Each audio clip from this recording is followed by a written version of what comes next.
So to continue on, 5 Hour Energy drink focuses on its small packaging size and claims to provide a long-lasting energy boost without the usual jitters associated with energy drinks. These purported features are intended to provide the competitive advantage necessary for distinguishing this energy drink from many competitors on the market. Despite positioning their product in a highly successful manner, though, the makers of 5 Hour Energy were hit with a lawsuit in 2014 citing deceptive advertising charges. So maybe people were getting those jitters, and so it was deceptive because it wasn't actually doing what they had said it was doing.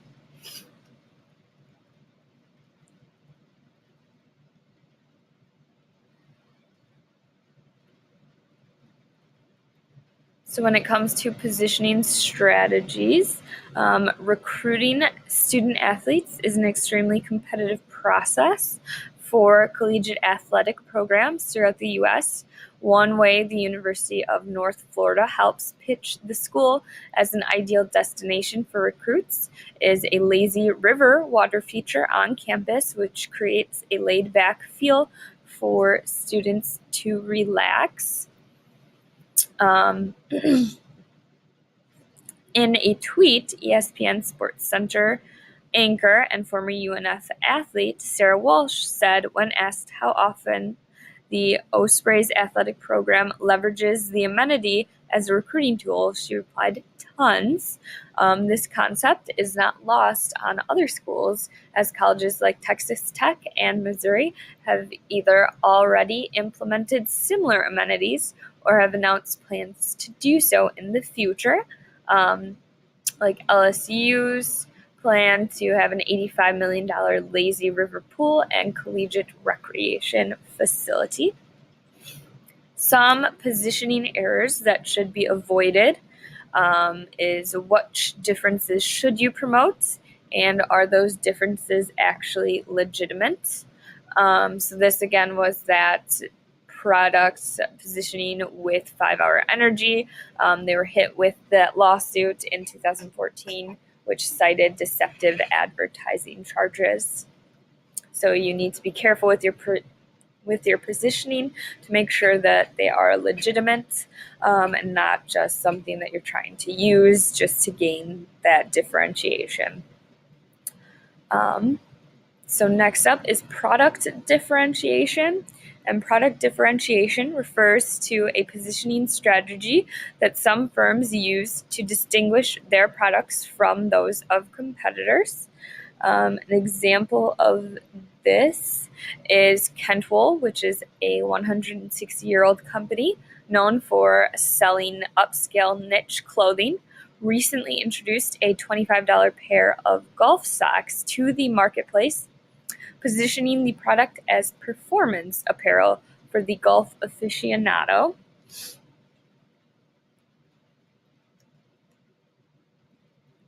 In an interview with CNBC's Darren Rovell, Kentwool CEO Mark Kent explains 95% of all stocks are fashion-based. We basically set out to put ourselves in the top 1 percentile of that 5% to make the highest performing stock in any market segment. So to differentiate yourself, you have to become, in layman's terms, the Ferrari of the market. You have to be the fastest car on the street or the best performing stock in the marketplace.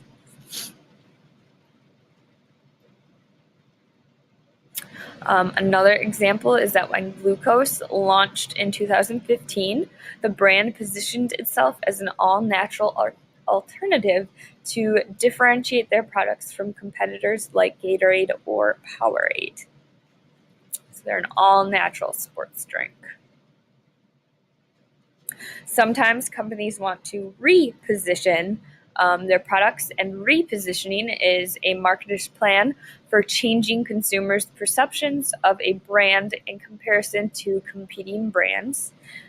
So like a private golf course may be suffering membership slump sales, and management may choose to open up the course to the public, which will ultimately require a well-planned repositioning strategy. And repositioning involves identifying who the new target market is and a strategy for creating awareness and demand within that market. A part of the repositioning effort in this case would require sending a message to the target market that the club is affordable by public standards now.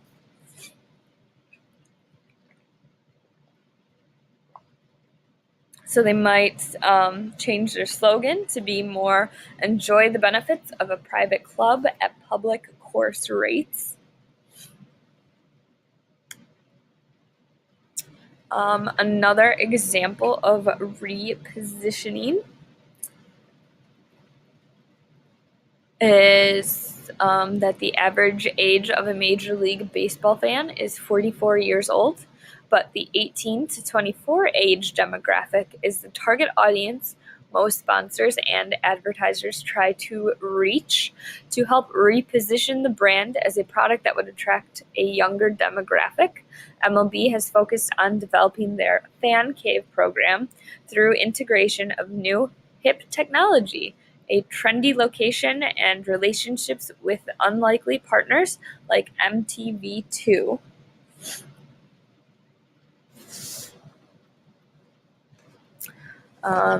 Also, according to the Sports Business Journal, as part of their new deal with CBS, the Pro Bull Riders Association will now be grouped among other major properties online, like the NFL and the NCAA men's basketball tournament, to reposition it as a more legitimate sports property.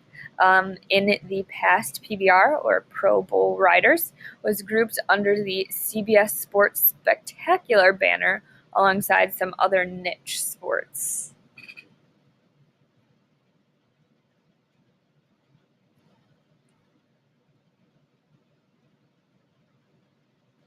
Another example of repositioning is with Under Armour.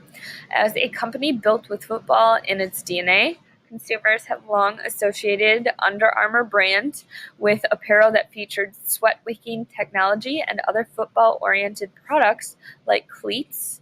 I'm not going to click on that. That was an ad campaign promoting their new UA brand cleats.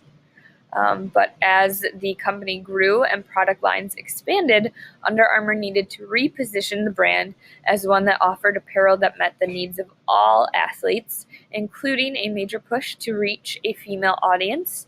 In 2014, they launched the "I Will What I Want" advertising campaign, which successfully helped them to reach female athletes participating in sports ranging from Pilates to soccer.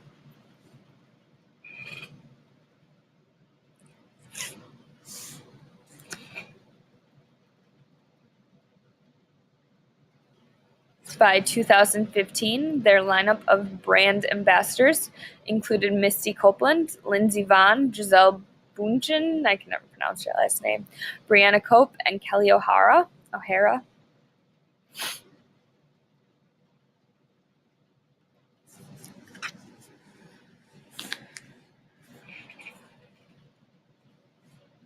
The Milk Processor Education, this is another example, program wanted to reposition chocolate milk as a beverage athletes could use as a recovery drink to replenish after grueling workouts. And last year, they enlisted NBA player Kevin Love to star in a campaign to communicate a built with chocolate milk message to consumers. And that is it for your notes.